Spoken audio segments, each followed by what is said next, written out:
All right, so it's Weather Wednesday, a time when Kevin and I get to talk about the weather together a little more in depth and talk about how it can impact our lives here in Kern County. And of course, today, I'm a little irritated with all of you because those 70s just made us feel so good out there.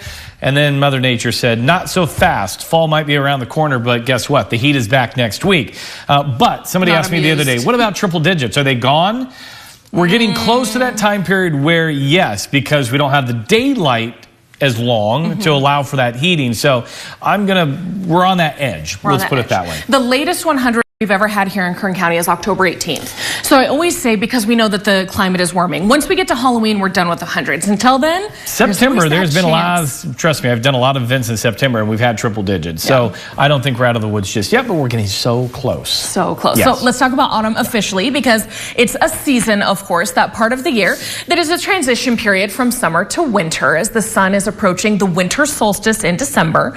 So for us as forecasters, tracking the weather and monitoring our climate, meteorological autumn, that's different from astronomical autumn. Meteorological autumn began back on September 1st, and it'll end November 30th. But autumnal equinox, that's the point at which the sun approaches the southern hemisphere, marking the start of astronomical autumn. So that's the northern hemisphere. It's the tilt of our Earth for the season, not necessarily our weather for the season. And it might sound a little confusing. So let's go to the weather computer and we'll kind of illustrate this for you because we're all excited for a cool down to happen around our area. So this will all take place September 22nd at 5:43 in the morning.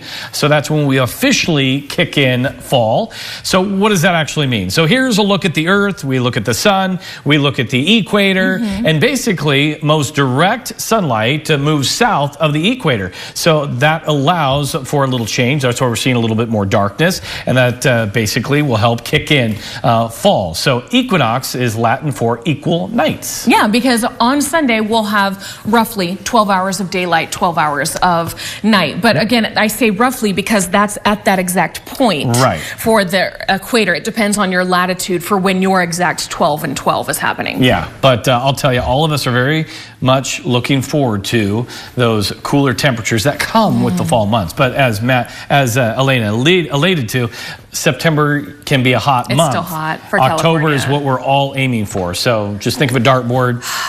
We're throwing the dart at October. And we'll see where it lands. Yeah. We'll be right back.